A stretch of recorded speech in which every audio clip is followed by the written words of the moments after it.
Yes hello everyone, good evening all of you and welcome to the global world academy. चलिए आज के session को start कर रहे हैं। सेशन में आज हम लोग यहाँ पर कंप्लीट करने जा रहे हैं साइंस के प्रीवियस ईयर पेपर के कुछ क्वेश्चंस को, जिसमें आपसे साइंस में फिजिक्स, केमिस्ट्री, बायो सारी चीज़ें पूछी जाएगी।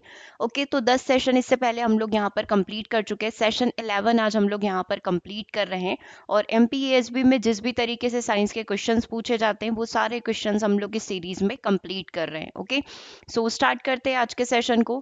फर्स्टली जितने भी स्टूडेंट जिन्होंने व्हाट्सएप ग्रुप में ऐड नहीं हुए हैं, ज़रूर से आप ऐड हो जाइएगा, ताकि एग्जाम रिलेटेड जितनी भी अपडेट है वो डायरेक्टली आपको व्हाट्सएप के थ्रू प्रोवाइड की जा सके। ओके, साथ ही आपका साइंस का कंप्लीट कोर्स भी अवेलेबल है।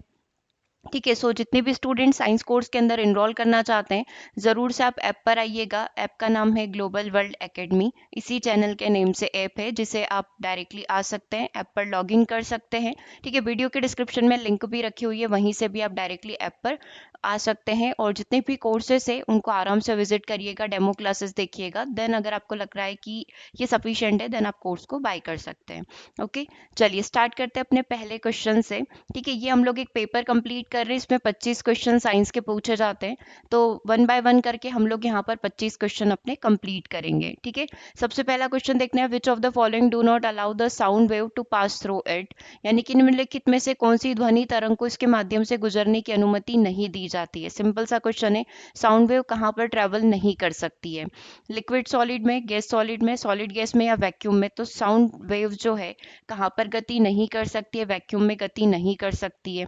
ठीक है, करेक्ट आंसर क्या हो जाएगा? ऑप्शन नंबर डी हो जाएगा। सबसे फास्टली कहाँ पर ट्रेवल करती है? सॉलिड में सबसे ज्यादा फास्टली ट्रेवल करती है, देन लिक्विड, देन अपना गैस यहाँ पर आ जाएगा। ओके, चलिए एक क्वेश्चन आपको ध्यान होगा, एक पेपर में अपन से ये क्वेश्चन यहाँ पर बेल वाला पूछा गया था, किस तरीके से एक वैक्यूम बॉक्स क्रिएट किया जाता है और एक एयर पंप यहाँ पर दिया जाता है। देखो अभी अगर हम लोग इस बॉक्स की बात करें, ठीक है, तो इस बॉक्स में क्या भरी हुई है? जस्ट एक प्रैक्टिकल क्वेश्चन है ना, जो आपके एग्जाम में पूछा गया है। तो इसी साउंड वाले क्वेश्चन के साथ अपन इसको डिस्कस कर लेते हैं, क्योंकि अभी जो अपन ने क्वेश्चन पढ़ा वो अपन ने ये पढ़ा कि साउंड कहाँ पर ट्रेवल नहीं करता है?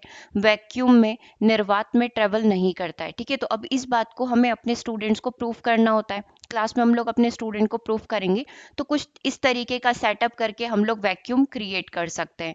तो हमने एक बॉक्स लिया है जिसके अंदर एक घंटी लगा रखी है, जिससे साउंड प्रोड्यूस होगा। जो आपके घर के बाहर डोरबेल लगी हुई रहती है, ये कुछ उसी प्रकार की घंटी यहाँ पर रहेगी। अभी इसके अंदर क्या भरी हुई है? एयर यहाँ पर भर रखी है। हमने इस प्रकार का बॉक्स बनाया, पूरा एयर टाइट बॉक्स है, जिसमें से हवा ना तो अंदर से बाहर आ सकती है, ना बाहर से अंदर जा सकती। ठीक है, इसमें हवा भरी हुई है।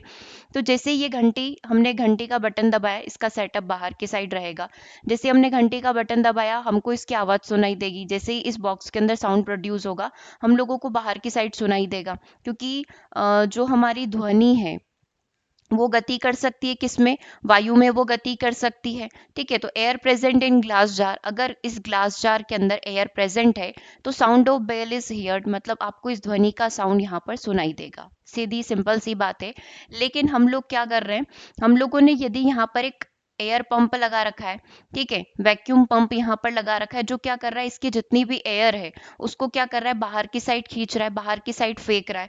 तो जैसे ही हमने यहाँ पर वैक्यूम पंप लगाया, धीरे धीरे इसमें जितनी भी एयर थी वो क्या होगी, सारी बाहर चली जाएगी। और इस पंप को क्या कर दिया जाएगा, इस जो वैक्यूम बॉक्स है, वैक्यूम जार है, इसको क्या कर दिया जाएगा, पूरी तरीके से क्लोज कर दिया जाएगा। दैट मीन्स कि अब इसके अंदर कोई भी एयर नहीं है, ये एक निर्वात क्षेत्र यहाँ पर बन चुका है। राइट, तो उस केस में क्या होगा कि जब हम लोग जैसे ही घंटी का बटन दबाएंगे, जैसे ही बेल का स्विच ऑन करेंगे, हमको कोई भी साउंड यहाँ पर नहीं सुनाई देगा। तो ये एक्सपेरिमेंट या फिर ये जो प्रयोग है, ये किस चीज को प्रूफ करता है कि ध्वनि को गति करने के लिए किसकी आवश्यकता पड़ती है? माध्यम की आवश्यकता पड़ती है। जैसे हमने यहाँ पर निर्वात क्रिएट कर दिया, जैसे हमने वैक्यूम यहाँ पर क्रिएट कर दिया, तो हमें ध्वनि की आवाज नहीं सुनाई देगी। ठीक है, क्लियर है यहाँ तक? चलिए अगले क्वेश्चन की बात करते हैं। क्वेश्चन नंबर 2 को देखिएगा, जंग के निर्माण को रोकने के लिए निम्नलिखित में से कौन सी विधि गलत है? ठीक है, आप क्या चाह रहे हैं, अपना जो भी बॉक्स है, जो भी सामान है, उसको आप रस्ट से बचाना चाह रहे हैं, तो उसमें से किस विधि का प्रयोग आप नहीं करोगे? सबसे पहला है क्रिस्टलाइजेशन, पेंट करना, गैल्वेनाइजेशन और टिन की प्लेटिंग करना। ठीक है, पेंट करना, गैल्वेनाइजेशन, टिन प्लेटिंग करना, इलेक्ट्रोप्लेटिंग करना जिसको अपन विद्युत लेपन बोलते हैं, या शद लेपन, ये सारी चीजें काय में होती है, किसी भी चीज को रस्ट से बचाने के लिए होती है। उसमें आप किसका प्रयोग नहीं करते हो, क्रिस्टलाइजेशन मेथड का प्रयोग नहीं करते। इसने बोला था इनकरेक्ट मेथड कौन सी है, सो ऑप्शन नंबर 1 अपनी इनकरेक्ट मेथड है, बाकी सारी चीजें यहाँ पर बिल्कुल सही है। ठीक है, पेंट लगाना, गैल्वेनाइजेशन, टिन प्लेटिंग, और प्रीवियस ही सेशन में अपन ने गैल्वेनाइजेशन और इलेक्ट्रोप्लेटिंग के बीच में सेशन के लास्ट में एक डिफरेंस समझा था। गैल्वेनाइजेशन मतलब थिक लेयर यहाँ पर चढ़ाई जाती है, इलेक्ट्रोप्लेटिंग में थिन लेयर यहाँ पर चढ़ाई जाती है। विद्युत धारा के माध्यम से थ्रू इलेक्ट्रिसिटी हम लोग यहाँ पर किसी भी मेटल की थिन लेयर चढ़ाते हैं, वो गोल्ड हो सकती है, सिल्वर हो सकती है, कॉपर हो सकती है, क्रोमियम हो सकती है, किसी की भी लेयर अपन इलेक्ट्रोप्लेटिंग के थ्रू चढ़ा सकते हैं। गैल्वेनाइजेशन में यूजुअली क्या होता है, जिंक की लेयर यहाँ पर चढ़ाई जाती है, मोस्टली तो जिंक की लेयर ही यहाँ पर चढ़ाई जाती है और मोटी लेयर यहाँ पर इसकी चढ़ाई जाती है। ओके, तो क्रिस्टलाइजेशन इस क्वेश्चन का सही जवाब हो गया। नेक्स्ट क्वेश्चन आपकी स्क्रीन पर है। नेक्स्ट क्वेश्चन को देखिएगा, वायुमंडल में मौजूद जल वाष्प की मात्रा को क्या कहा जाता है? Is the measure of water vapour present in the atmosphere. Atmosphere में जो वेपर है ना, हम लोग बोलते हैं कि यार अपन को थोड़ी सी ठंडी यहाँ पर फील हो रही, दैट मीन्स वो क्या है, अपनी ह्यूमिडिटी है, आर्द्रता है, जिसकी वजह से जल वाष्प जो है आपको हमारी त्वचा पर ठंडी फील होती है। ठीक है, तो humidity is the measure of water vapour present in the atmosphere. ठीक है, अगले क्वेश्चन की बात करते हैं। नेक्स्ट क्वेश्चन देखिएगा, ऐसे पदार्थ जो आंशिक रूप से प्रकाश को अपने माध्यम से गुजरने देते हैं, पार्शियली गुजरने देते हैं, उसे क्या कहा जाएगा? ट्रांसपेरेंट, ट्रांसल्यूसेंट कहा जाएगा, ओपेक कहा जाएगा, या फिर मेटल कहा जाएगा? आंशिक रूप से गुजरने दे रहे, जैसे प्लास्टिक की बाल्टी हो गई, प्लास्टिक का मग हो गया, तो उसमें से आपको आर पार पूरा नहीं दिखाई देता है, लेकिन थोड़ा बहुत दिखाई देता है। ठीक है, तो इसे अपन क्या बोलते हैं? पारभासी यहाँ पर कहेंगे। अपारदर्शी जिसमें बिल्कुल नहीं दिखाई देगा, पारदर्शी जो पूरा आर पार यहाँ पर दिखाई देगा, जैसे ग्लास हो गया, तो ग्लास के आर पार आप देख सकते हैं। और धातु आपको पता है इस कैटेगरी में नहीं आता है, केवल 3 कैटेगरी होती है, ट्रांसल्यूसेंट, पारदर्शी, पारभासी और अपारदर्शी यहाँ पर होती है। एग्जाम्पल आप यहाँ पर देख सकते हैं पारदर्शी के, पानी पारदर्शी होता है, अपारदर्शी जिसके आर पार आप बिल्कुल भी नहीं देख सकते, पारभासी जिसमें थोड़ा बहुत देखा जा सकता है।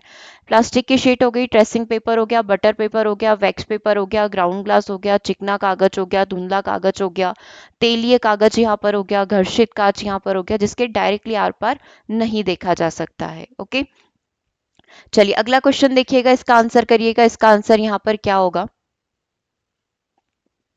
यस, इस क्वेश्चन का जवाब देना है। इस क्वेश्चन का आंसर यहाँ पर क्या हो सकता है?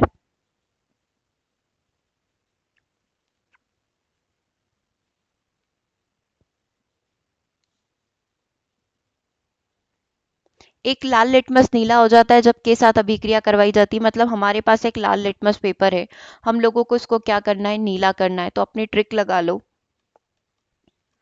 अनिल क्या करता है, अम्ल नीले लिटमस पेपर को लाल कर देता है, हमें लाल लिटमस पेपर को नीला करना है, दैट मीन्स ये किसकी बात कर रहा है, क्षार की बात कर रहा है। तो एक लाल लिटमस नीला हो जाता है जब किसके साथ अभिक्रिया करवाई जाती है, जब उसके एक क्षार के साथ अभिक्रिया करवाई जाती है। इसी को रिवर्स कर लोगे, एक नीला लिटमस लाल हो जाता है जब किसके साथ अभिक्रिया करवाई जाती है, अम्ल के साथ क्रिया करवाई जाती है। एक लिटमस पेपर जैसा है वैसा ही रहता है, कोई रिएक्ट नहीं करता है जब किसके साथ क्रिया करवाई जाती है, लवण के साथ क्रिया यहाँ पर करवाई जाती है। ठीक है, क्लियर है ये सारी चीजें? देखो, अगर आप डायग्राम के थ्रू देखना चाहेंगे तो भी देख सकते हैं, है ना। ब्लू लिटमस कैसा हो गया, टर्न्स इनटू रेड हो गया, क्योंकि किसके साथ क्रिया करवाइए, यहाँ पर क्या भरा हुआ है, एसिड भरा हुआ है, मान लो HCl भरा हुआ है।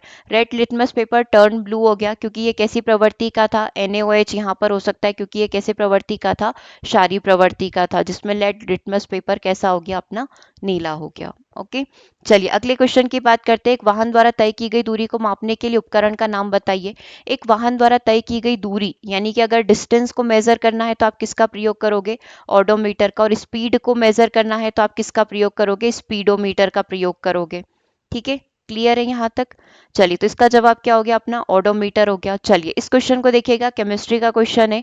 आवर्त सारणी जो अपनी पीरियोडिक टेबल है उसका ये क्वेश्चन है। आवर्त सारणी के समूह 14 का एक तत्व X है ना, ये समूह 14 का तत्व है। जब ये समूह 17 के तत्व Y के साथ क्रिया करेगा तो जो फॉर्मूला आपका बनेगा वो क्या बनेगा? है ना। अपन को ये देखना पड़ेगा ना कि XY3 X2 Y2 XY4 X7 Y4 यहाँ पर क्या बन सकता है। आणविक सूत्र यहाँ पर आपको बनाना है, मॉलिक्यूलर फॉर्मूला यहाँ पर बनाना है। तो इस टाइप के क्वेश्चन को सॉल्व करने के लिए आपको पीरियोडिक टेबल लर्न होना चाहिए, या फिर आपको ये पता होना चाहिए कि समूह 14 का तत्व कौन है। समूह 14 में कार्बन आता है क्या? जस्ट एन एग्जाम्पल अगर आपको याद आ रहा हो तो कार्बन किस में आता है? समूह 14 का तत्व है, ठीक है। और 17 की यदि बात करें तो 17वें नंबर पर, क्योंकि अगर अपन ऐसे कॉलम्स बनाए तो ये 17वां होता है, ये 18वां होता है, तो 18वां वाला जो लास्ट जो किसी के साथ रिएक्ट नहीं करता है, और ये हाईली रिएक्टिव कौन से हो जाते हैं? 17वें नंबर पर आ जाते हैं, जैसे क्लोरीन, फ्लोरीन, अगर आपको कुछ याद आ रहा हो। तो अगर मैं कार्बन और क्लोरीन का फॉर्मूला बनाऊं तो कैसे बनाऊंगी? ठीक है, एक बार आपको टेबल दिखा देते, इससे थोड़ा सा आइडिया आपको लग जाएगा। ये समूह 14 है और ये समूह 17 है, क्योंकि अगर आप देखें तो टोटल ऐसे 18 कॉलम होते हैं, 1 2 3 4 5 लेकर, तो ये 18 हो गया। ये कौन से नंबर पर हो गया? 17वें। ये 16, ये 15 और ये 14। अब मुझे यहाँ से कोई भी एक तत्व ले लो, सिलिकॉन ले लो, जर्मेनियम ले लो, इधर से ब्रोमीन ले लो, क्लोरीन ले लो, आयोडीन ले लो, एस्टाटीन ले लो, जो आपकी इच्छा है वो ले लो। ठीक है, जो मोस्ट कॉमन है वो मैं आपको यहाँ पर दिखा देती हूँ, C और Cl है, ठीक है, कार्बन एंड क्लोरीन है। जब इन दोनों को जोड़ा जाएगा तो क्या बनेगा? ये 14 का तत्व है, ये 17 का तत्व है। अब अगर मैं देखूं कार्बन का नंबर क्या है? 6 है, ठीक है, और क्लोरीन कौन से नंबर पर आता है? क्लोरीन 17वें नंबर पर आता है, एटॉमिक नंबर। अब इसके ऑक्टेव अगर अपन कंप्लीट करें तो पहली कक्षा में 2, दूसरी कक्षा में 4, इसका कंप्लीट करोगे पहली कक्षा में 2, दूसरी कक्षा में 8, ठीक है, और लास्ट वाली कक्षा में कितना बचेगा? 7 बचेगा। इसको अपने अष्टक को पूरा करने के लिए एक इलेक्ट्रॉन की आवश्यकता है, मतलब इसको क्या चाहिए? एक इलेक्ट्रॉन चाहिए ताकि इसका ऑक्टेव कंप्लीट हो जाए। कार्बन के आखिरी कक्षक में 4 है, इसको अपने कक्षक को पूर्ण करने के लिए, इसको अपने ऑक्टेव को पूर्ण करने के लिए या तो ये 4 इलेक्ट्रॉन किसी को दे दे, या 4 इलेक्ट्रॉन किसी से क्या कर ले? लेकर आ जाए। दोनों में ही बहुत ज्यादा ऊर्जा नष्ट होगी, तो ये क्या करेगा? शेयरिंग करेगा, ठीक है। इसके अंदर कौन सा गुण पाया जाता है? कार्बन के अंदर शेयरिंग का गुण यहाँ पर पाया जाता है। तो अब इसका जो फॉर्मूला बनेगा वो कुछ इस प्रकार से बनेगा। कार्बन को क्या करना है? अपने 4 इलेक्ट्रॉन को किसी के साथ शेयर करना है, और क्लोरीन को क्या चाहिए? हर एक क्लोरीन को एक इलेक्ट्रॉन की यहाँ पर आवश्यकता है। तो ये कुछ इस प्रकार से बनाएगा, इस प्रकार से बॉन्ड बनाएगा, मतलब एक कार्बन 4 क्लोरीन के साथ यहाँ पर आसानी से जुड़ सकता है। तो फॉर्मूला क्या बनेगा? कार्बन कितना है? 1 है, क्लोरीन कितने हैं? यहाँ पर 4 है, ठीक है। तो इस तरीके से अपना जो फॉर्मूला बनेगा, एक बार आप ऑप्शंस देखिए, एक्स वाई के टर्म्स में अपन को दे रखा है, ठीक है। एक्स मतलब कार्बन और ये क्या हो जाएगा? क्लोरीन हो जाएगा। तो CCl4, कार्बन 1 है, क्लोरीन 4 है, तो XY4 इसका मॉलिक्यूलर फॉर्मूला बन जाएगा। समझ में आया कैसे किया? आप ऐसे ही आप किसी का भी ले सकते थे, ब्रोमीन ले लो, आयोडीन ले लो, इधर से कार्बन के साथ वाला सिलिकॉन को उठा लो, SiCl4 भी बनता है, SiCl4 भी अपन ने किया हुआ है, ठीक है। ऐसे किसी का भी पेयर आप किसी के भी साथ बनाए, इनका फॉर्मूला हमेशा XY4 ही बनेगा। ओके, क्लियर है यहाँ तक? कोई डाउट नहीं है? इस टाइप के क्वेश्चंस की आप प्रैक्टिस करिए, आप आराम से दिन में बैठो, इस क्वेश्चन को उठाओ या इस पीरियोडिक टेबल को उठाओ और फॉर्मूला बनाना स्टार्ट करो। सिलिकॉन का आप इसके साथ बना लो, कार्बन का ब्रोमीन के साथ बना लो, ऐसे बनाओगे सबका फॉर्मूला सेम बनेगा, ठीक है। क्योंकि आखिरी कक्षक में इसीलिए तो इस टेबल में अरेंज किया गया है कि सबके आखिरी कक्षक में कॉलम में वैल्यू सिमिलर रहेगी। अगला क्वेश्चन देखिए, इसका जवाब दीजिएगा। इसका जवाब यहाँ पर क्या होगा? वह तारा जो स्थिर दिखाई देता है और रात्रि के समय आसमान में चमकता हुआ दिखाई देता है, वो कौन हो सकता है?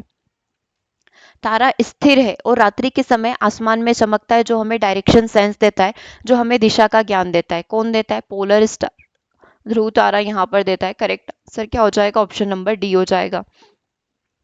ध्रुव तारा तारामंडल में उर्स माइनर्स में स्थित है और इसका वैज्ञानिक नाम अल्फा मेजर्स है, ठीक है, जिसको अल्फा यूएमआई से भी रिप्रेजेंट यहाँ पर किया जाता है। उत्तरी ध्रुव के पास स्थित है, रात में स्थिर दिखाई देता है क्योंकि ये पृथ्वी की तर्क संगत दूरी के साथ यहाँ पर स्थिर रहता है।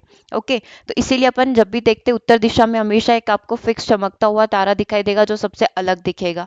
आकार ध्रुव तारा सूर्य से 5 गुना बड़ा है और इसका व्यास सूर्य से 30 गुना है, वजन सूर्य से 8 गुना है और चमक सूर्य से कितनी गुना है? 22 गुना ज्यादा है।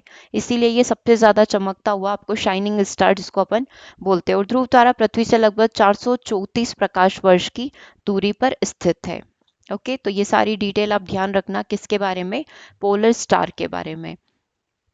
अगला क्वेश्चन देखिएगा, वह सूक्ष्म जीव जो कि एक जैविक नाइट्रोजन फिक्सर भी है ना, the microbe that is biological nitrogen fixer, जो वायुमंडलीय नाइट्रोजन को परिवर्तित कर देता है उसके रसायनों में, उसके केमिकल्स में। इन चारों में से ये प्रोसेस कौन कर सकता है? यीस्ट कर सकता है, ब्रू ग्रीन एल्गी कर सकती है, ब्रेड मोल्ड कर सकता है, या लैक्टोबैसिलस जो बैक्टीरियाज होते हैं वो कर सकते हैं। करेक्ट आंसर क्या होगा? ब्रू ग्रीन एल्गी जो होती है ये एक प्रकार की जैविक नाइट्रोजन फिक्सर होती है, जो यहाँ पर क्या करती है, वायुमंडलीय जो नाइट्रोजन है उसको रसायन में कन्वर्ट कर देती है, मिट्टी में डालती है और वापस से पौधों के द्वारा ये एक्सेप्ट किया जाता है। ठीक है, तो बेसिकली अपन यहाँ पर पढ़ने वाले नाइट्रोजन फिक्सिंग बैक्टीरिया के बारे में। नाइट्रोजन फिक्सिंग बैक्टीरिया जो नाइट्रोजन चक्र में प्रयोग होते हैं, नाइट्रोजन चक्र में अपना एक इंपॉर्टेंट रोल प्ले करते हैं, वो करते क्या हैं? ये स्वतंत्र रूप से रह सकते हैं, वायुमंडल में ये स्वतंत्र रूप से पाए जाते हैं, पौधों और कवक के साथ सहजीवी संबंध ये बनाते हैं, मतलब उन्हीं के साथ ये रहते हैं। जो वायुमंडल की नाइट्रोजन है ये उसको किस में कन्वर्ट कर देते हैं? केमिकल्स में कन्वर्ट कर देते हैं, और जिसका उपयोग पौधे जो मिट्टी के थ्रू करते हैं। ठीक है, मतलब आप सीधी सी लैंग्वेज में अगर इसको समझें, जो नाइट्रोजन फिक्सिंग बैक्टीरिया है ये पाए जाते हैं मिट्टी के अंदर, है ना। अब ये जो वायुमंडल की नाइट्रोजन है इसको केमिकल्स में कन्वर्ट करके नाइट्रेट नाइट्राइट में कन्वर्ट कर देते हैं, जिसको प्लांट्स क्या करते हैं, मिट्टी के थ्रू डायरेक्टली ग्रहण कर लेते हैं, है ना। ये वायुमंडलीय नाइट्रोजन को अमोनिया कम करके और अमीनो एसिड जैसे कार्बनिक यौगिकों में समाहित कर देते हैं, जिसको आसानी से पौधे क्या कर लेते हैं, जड़ों के द्वारा यूज कर लेते हैं। ठीक है, और वही वापस हम लोग पौधों के थ्रू, हम लोग मनुष्य यहाँ पर यूज कर लेते हैं। ओके, क्लियर है? तो कुछ इस तरीके से होते हैं अपने नाइट्रोजन वायुमंडल में, कुछ इस तरीके से प्रेजेंट होती है। नाइट्रोजन फिक्सिंग बैक्टीरिया जो होते हैं वो मिट्टी के अंदर रिलीज कर देते हैं, जिसको पौधे जड़ों के माध्यम से क्या कर लेते हैं, ग्रहण कर लेते हैं। ओके, तो I think nitrogen fixing bacteria का जो आपका डाउट था वो भी क्लियर हो गया होगा। अगला क्वेश्चन देखिएगा, विटामिन डी किसके अवशोषण के लिए महत्वपूर्ण होता है?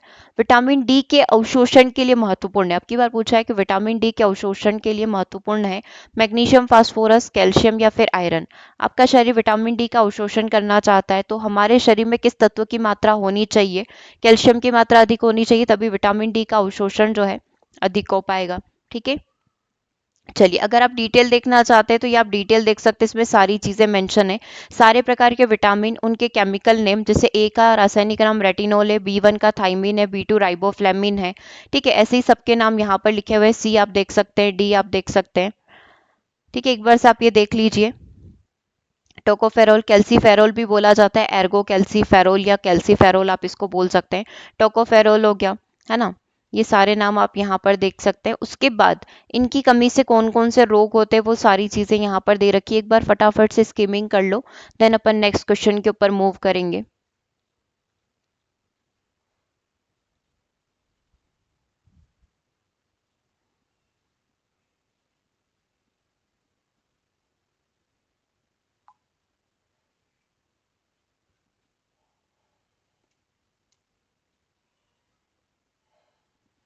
ठीक है, डन। यहाँ तक आप चाहे तो स्क्रीनशॉट ले सकते हैं। इसमें ये भी चीज़ आपके लिए इंपॉर्टेंट है कि किस चीज़ को खाने से आपके कौन से विटामिन की पूर्ति होगी, तो इस पर आपको डायग्राम दिख रहे होंगे, यहाँ से आपको आइडिया लग जाएगा पूरा।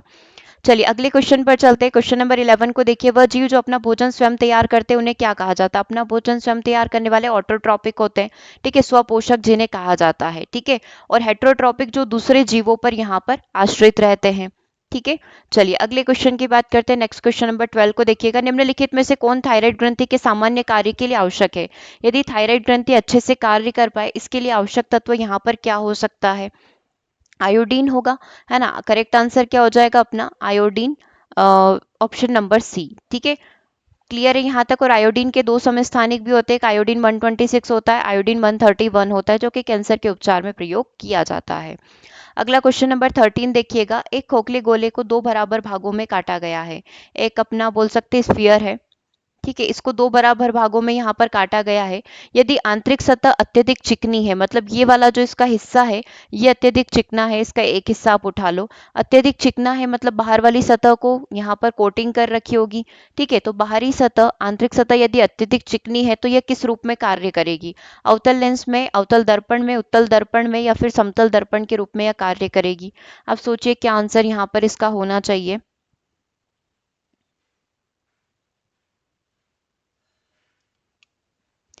लेंस, सबसे पहले तो ये सोचो कि लेंस होगा कि दर्पण होगा। अगर गोले को काटा गया है तो वो किसकी तरह कार्य करेगा, दर्पण की तरह। और आंतरिक सतह चिकनी है, मतलब बाहरी सतह को कोटिंग किया हुआ है। दैट मीन्स कि ये कौन से कार्य हो गया, अवतल का कार्य हो गया, कॉनकेव मिरर का कार्य हो गया। कैसे हो गया, यहाँ पर अपन देख सकते हैं, देखो दोनों गोले को यहाँ पर काट रखा है। एक बार हमने क्या करा हुआ है, आंतरिक सतह को चिकना रखा हुआ है, बाहरी सतह को कोटिंग कर रखी है। तो ये अपना क्या बन गया, कॉनकेव मिरर यहाँ पर बन गया। ठीक है। और दूसरा यदि अपन देखें तो आंतरिक सतह को हमने यहाँ पर कोट कर रखा है, और बाहरी सतह क्या रखी हुई है, अपन ने चिकनी रखी हुई है। तो ये कुछ इस प्रकार से बन जाएगा। तो ये कौन सा मिरर हो जाएगा, अपना कॉन्वेक्स मिरर यहाँ पर हो जाएगा। ठीक है। और ये वाला कौन सा मिरर हो गया, कॉनकेव मिरर यहाँ पर हो गया। ठीक है। ये चीज अपनी क्या हो गई, रेडियस हो गई, ये अपना सेंटर ऑफ कर्वेचर हो गया। ओके, क्लियर है यहाँ तक। एक बार आप ध्यान से देख लो, इसमें सारी चीजें मेंशन भी कर रखी है। जैसे एम एम डैश अपना एक दर्पण हो गया।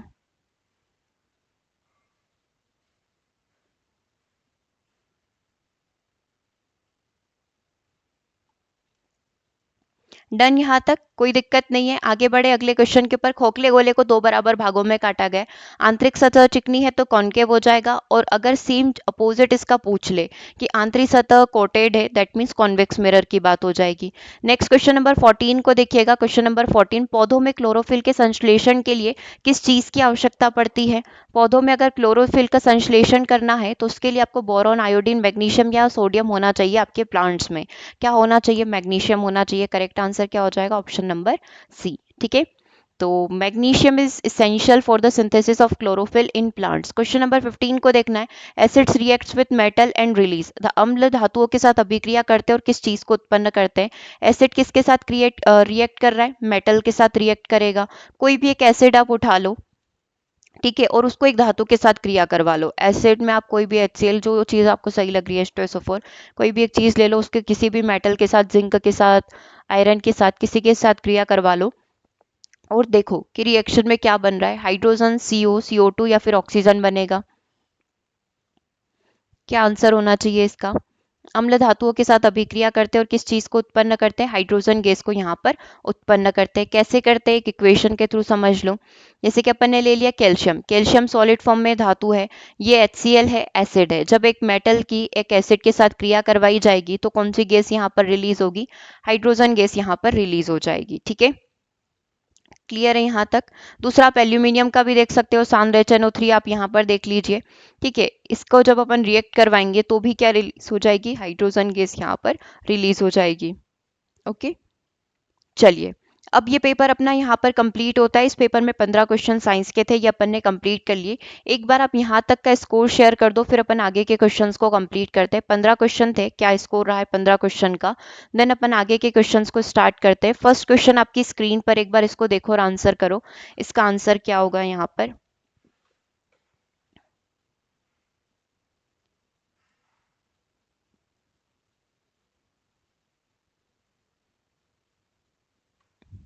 देखो क्या पूछा गया है, anthrax is a fatal disease caused by. Anthrax एक प्रकार की घातक बीमारी है जो किसका कारण यहाँ पर बन सकती है, जो यूजुअली आपने देखा होगा जानवरों के माध्यम से मनुष्य में फैलती है। ठीक है, किसके कारण होने वाली बीमारी है, घाव वगैरह हो जाता है स्किन के ऊपर, किसके कारण होता है, बैक्टीरियम डिजीज है। किसके कारण होती है, बैक्टीरिया के कारण होती है। करेक्ट आंसर क्या हो जाएगा आपका यहाँ पर, ऑप्शन नंबर डी हो जाएगा कि बैक्टीरिया के कारण होने वाली एक प्रकार की ये डिजीज है।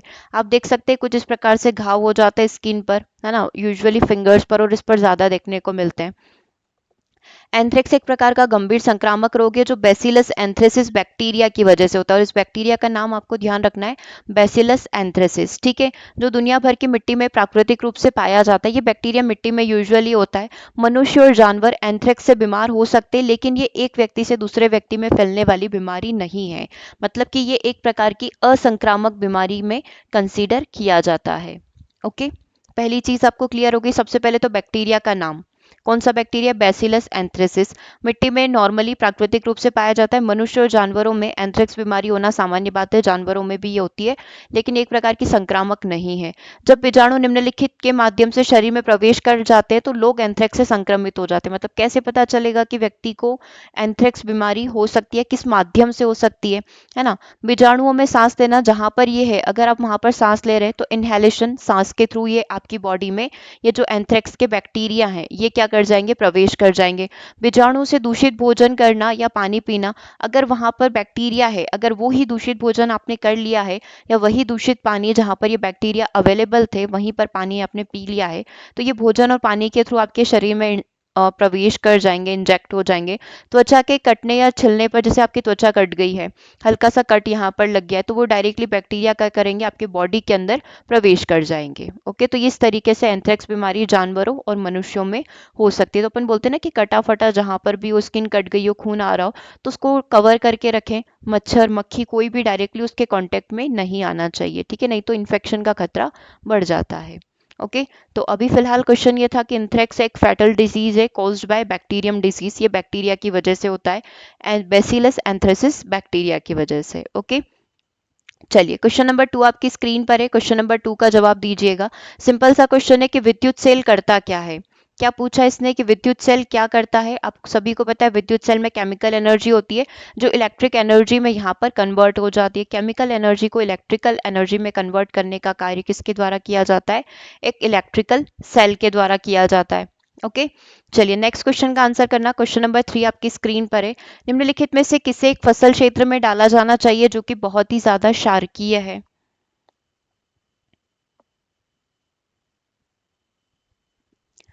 फसल क्षेत्र में डालना मतलब आपके खेत की मिट्टी बहुत सी ज्यादा क्षारीय हो रही है, उसमें जो फसल अच्छी तरीके से नहीं उग पा रही, तो आपने पता करवाया कि आपकी मिट्टी में बहुत ही ज्यादा क्षार है। ठीक है, तो अब इस क्षार को खत्म करने के लिए आपको इसमें क्या डालना पड़ेगा, इस मिट्टी को न्यूट्रलाइज करना पड़ेगा। तो जब हम पढ़ते हैं कि जब भी एक अम्ल और एक क्षार की क्रिया करवाई जाती है तो न्यूट्रल हो जाता है। मिट्टी कैसी हो जाएगी, उदासीन प्रवृत्ति की हो जाएगी, ना अम्लीय ना क्षारीय।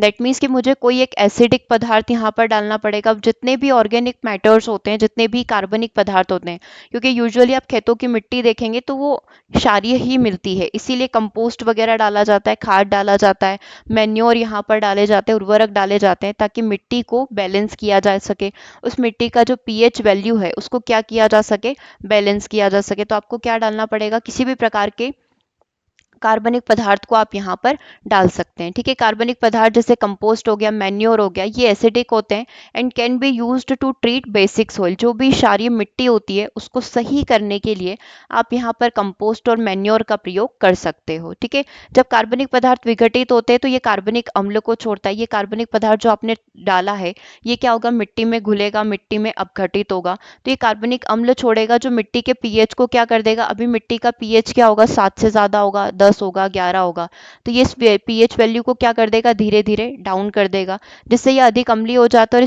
और प्रक्रिया को, इस प्रोसेस को मिट्टी का अम्लीकरण यहाँ पर कहा जाता है। सॉइल एसिडिफिकेशन की प्रोसेस इसको यहाँ पर कहा जाता है। ये आप वर्ड देख सकते हैं, तो इसमें ये सॉइल एसिडिफिकेशन वर्ड आपको ध्यान रखना है। कंपोस्ट और मैन्योर यानी कि ऑर्गेनिक मैटर को डालकर मिट्टी के पीएच को बैलेंस किया जाता है। ओके, चलिए अगला क्वेश्चन देखते हैं। नेक्स्ट क्वेश्चन आपकी स्क्रीन पर है, इसका जवाब दीजिएगा। निम्नलिखित में से कौन सी दो धातुएं ऐसी है जिसको अपन चाकू से काट सकते हैं, जो काफी सॉफ्ट होगी। मेटल होते हुए भी वो सॉफ्ट है ना, जो कि इसका एक अपवाद आप बोल सकते हैं, क्योंकि मेटल हार्ड होती है, कठोर होती है।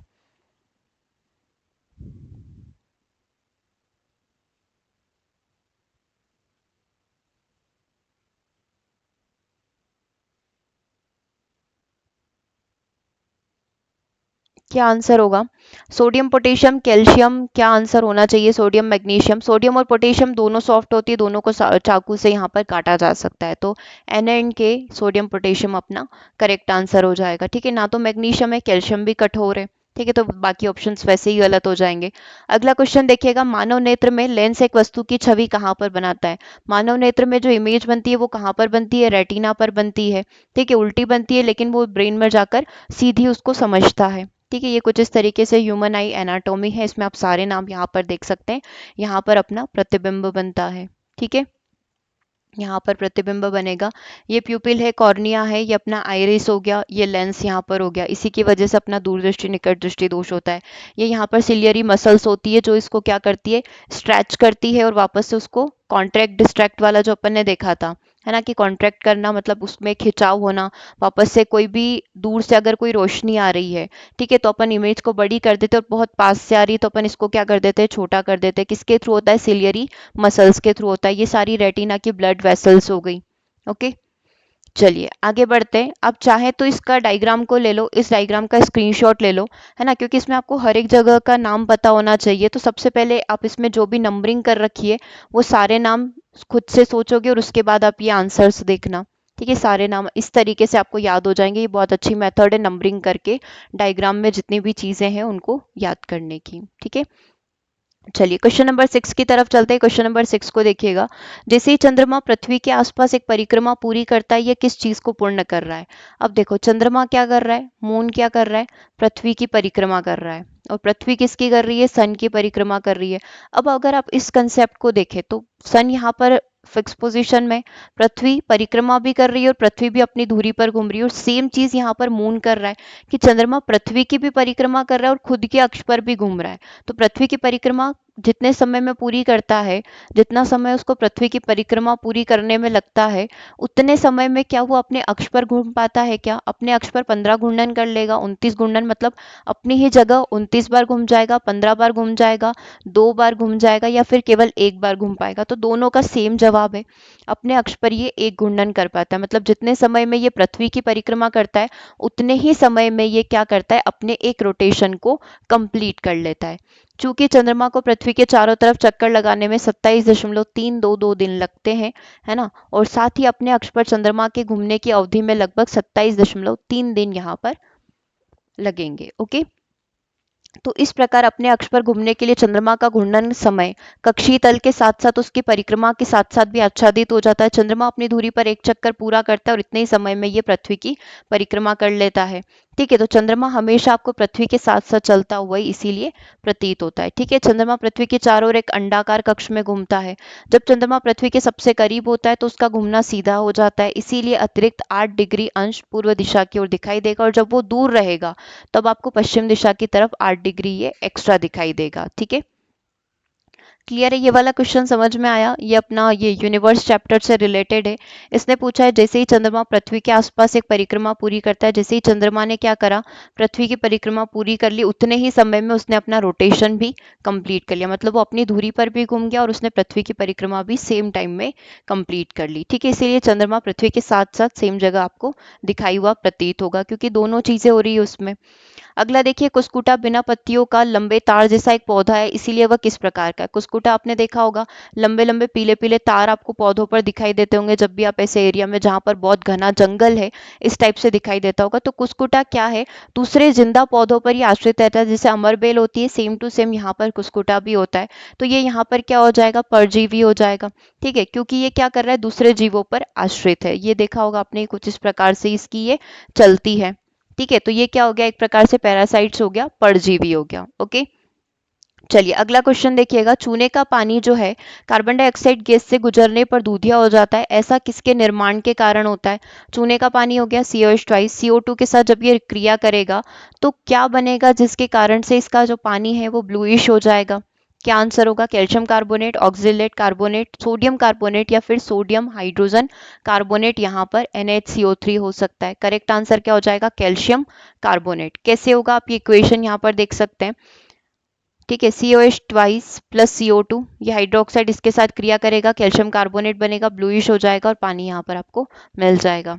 ठीक है, तो करेक्ट आंसर हो गया अपना कैल्शियम कार्बोनेट। अगला क्वेश्चन देखिएगा। पृथ्वी की वह प्लेट जो भूकंप उत्पन्न करने के लिए उत्तरदायी है, किसका कारण हो सकती है? The earth plate responsible for causing earthquake. जब अर्थक्वेक आता है, भूकंप आता है, तो किस सतह में गड़बड़ होती है? पृथ्वी की परपटी में गड़बड़ होती है, क्रस्ट में, मेंटल में गड़बड़ होती है, आउटर कॉर्नर में गड़बड़ होती है, इनर कोर में यहाँ पर दिक्कत होगी। तो देखो, अपन को बताया कि पृथ्वी की जो प्लेट्स है वो क्या हो जाती है? खिसक जाती है। उनके खिसकने के कारण ही यहाँ पर क्या होता है? भूकंप आते हैं। तो ये सबसे बाहरी सतह पर होगी। सबसे बाहरी सतह को क्या कहा जाता है? क्रस्ट कहा जाता है। फिर अपना आ जाता है मेंटल, और सबसे इनर सरफेस आ जाती है कोर। तो ये जो गड़बड़ होती है सबसे बाहरी सतह पर होती है। कुछ मानवीय गतिविधियां यहाँ पर होती है जिसके कारण जो है पृथ्वी की प्लेट धीरे धीरे खिसकने लग जाती है और भूकंप यहाँ पर आने की संभावना और ज्यादा बढ़ जाती है। ठीक है, ये क्रस्ट है, यहाँ पर सतह में हलचल होती है, पृथ्वी की प्लेट्स खिसकती है। ये वाला हिस्सा मेंटल होता है, ये इसका आउटर कोर, और ये सबसे अंदर की साइड जो होगा मिडिल में, सेंटर में, उसे इनर कोर यहाँ पर, आंतरिक सतह यहाँ पर कहा जाएगा। ओके, चलिए क्वेश्चन नंबर 10 को देखिएगा। पवन की गति का मुख्य कारण क्या है? The main cause of wind movement का एक मेन रीजन यहाँ पर क्या हो सकता है। आप चाहे तो लैंड ब्रीज सी ब्रीज वाला कंसेप्ट यहाँ पर लगा सकते हैं, वो कंसेप्ट भी आपका कार्य कर जाएगा। ये आपका होमवर्क है, इसको हम लोग अपनी नेक्स्ट क्लास जो आने वाली है उसके अंदर डिस्कस करेंगे। कमेंट करके अपना अपना आंसर जरूर से बताइएगा, और पॉसिबल हो तो रीजन भी आप मेंशन करना।